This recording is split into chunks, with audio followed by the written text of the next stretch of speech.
Halo teman-teman yang dipenuhi dengan jiwa-jiwa kebahagiaan, ketemu lagi bareng aku, Ambi Wanovita. Jadi di video kali ini, seperti judulnya, aku bukan mau bahas tentang skincare ataupun make up, ataupun perbeautyan, meskipun sekarang aku tuh lagi skincarean, lagi maskeran gitu.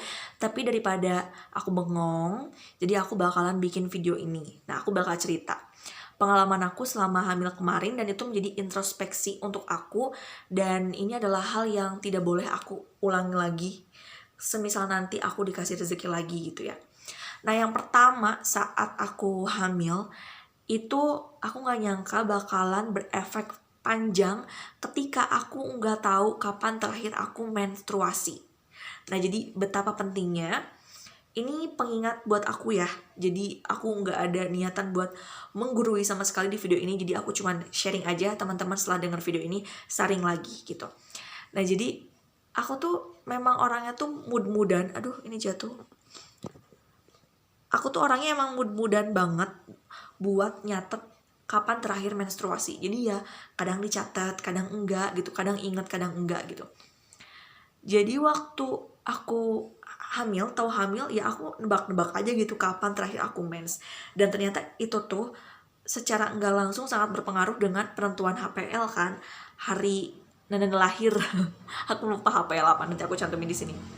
Itu sangat berpengaruh banget. Dan ketika aku ke dokter, itu tuh jadi aku suka bingung gitu loh.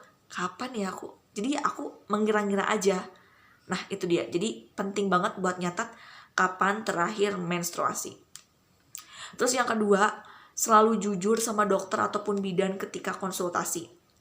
Nah, jadi gini, aku tuh punya pengalaman ke dokter yang pertama yang aku datengin ketika aku ngerasa kayaknya aku telat mens gitu.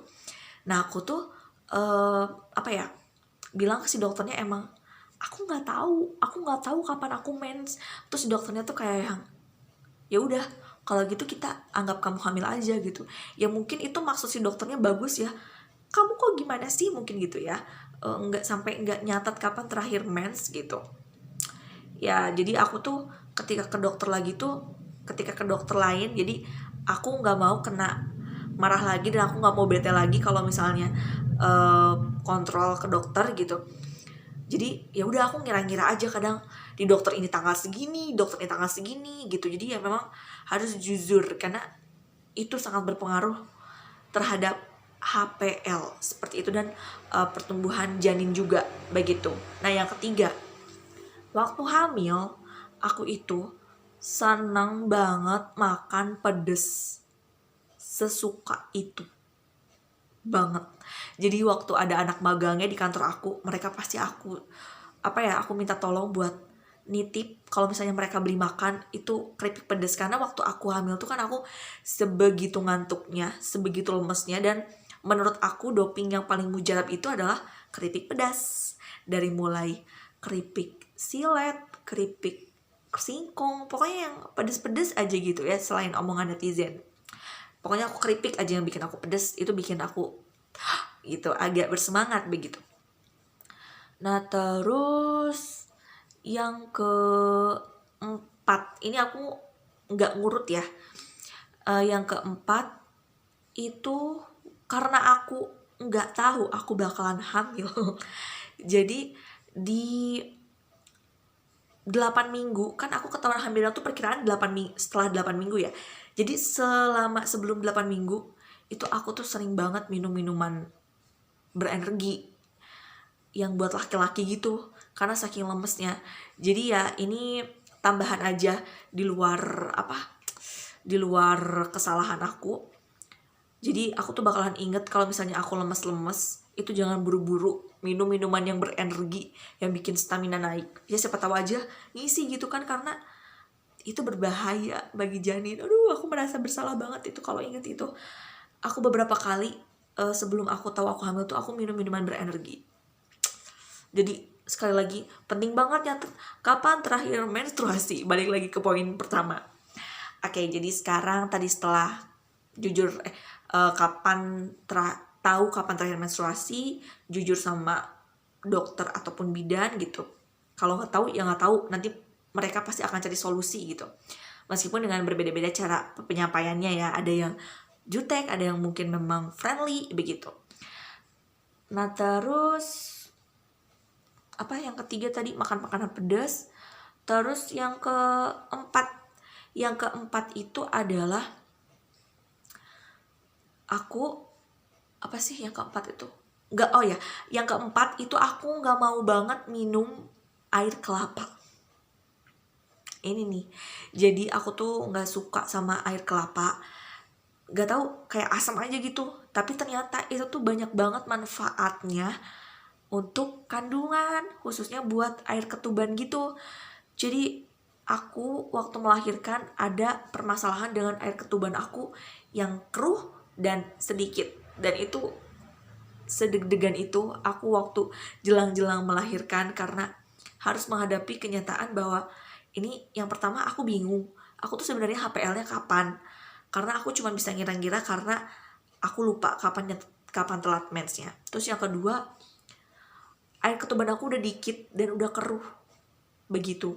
Kata orang-orang sih itu ada hubungannya juga dengan aku kurang dan tidak mau sih, lebih tepatnya tidak mau mengkonsumsi air kelapa. Jadi aku tuh minum, tapi kadang suka keluar lagi dan aku jadi nggak mau minum lagi gitu. Oh iya, balik lagi diingat yang makan makanan pedas itu, nggak tahu ini bener apa enggak. Jadi waktu pas anak aku lahir itu si matanya tuh nggak langsung kebuka, jadi kayak lama gitu. Nah kata orang-orang tuh katanya itu gara-gara aku terlalu banyak makan makanan pedas gitu. Jadi si makan makanan pedas itu balik lagi ya ke poin 3, bolak-balik banget ya ampun bodah. Jadi makanan-makanan pedas itu aku sesalkan seberpengaruh itu. Dan yang paling berpengaruh lagi, aku jadi inget ini yang baru aku omongin di video kemarin, membuat potensi wasir atau ambeien. Jadi saat hamil ingat Novita, jangan banyak makan makanan pedas atau tidak sama sekali. Jadi aku setelah melahirkan dan setelah mengenal wasir ataupun ambeien, ketika melihat makan makanan yang pedas tuh aku nggak sebegitu bergairah kayak dulu lagi gitu. Itu sih jadi kesalahan-kesalahan yang aku alami saat hamil. Oh iya, ada lagi, kurangnya edukasi. Jadi aku tuh tipe orang yang kayak males banget buat sharing sama orang gitu. Kayak nanya-nanya tuh aku tuh jadi takut gitu. Terus kalau cek-cek internet juga suka jadi parno gitu. Jadi ya aku tuh jadi males gitu cerita. Padahal itu butuh banget buat ngasih asupan edukasi saat mau melahirkan. Terus juga edukasi saat kehamilan itu seperti apa gitu. Untungnya aku tuh kan aku dokter iya, terus bidan juga iya. Nah bidan aku tuh yang menangani aku itu tuh dia selalu berbicara tanpa aku tanya. Jadi kayak nanya, ada keluhan ini nggak, ada keluhan ini nggak, ada keluhan ini nggak, ada keluhan ini nggak gitu. Dan ya aku cerita gitu. Nah baru mau cerita gitu kalau misalnya curhat. Duluan tuh aku tuh suka takut gitu, suka bingung gitu. Jadi ya itu betapa pentingnya mencari edukasi dan jangan takut buat bertanya gitu. Kalau aku sih kayak sukanya tuh nggak mau, bisa riweuh, bisa jadi takut, bisa jadi parno, bisa jadi sensi gitu. Jadi males banget nanya. Itu sih 5 ya berarti. 5 kesalahan yang tidak boleh Novita Ambarwati ulangi. Seperti itu dan ternyata sangat berpengaruh. Nah ya, itu dia. Jadi kalau misalnya ada yang salah-salah, perkiraan aku salah gitu, atau teman-teman punya pengalaman juga tentang seputar kehamilannya, bisa cerita juga di kolom komentar. Sampai ketemu lagi nanti di cerita selanjutnya.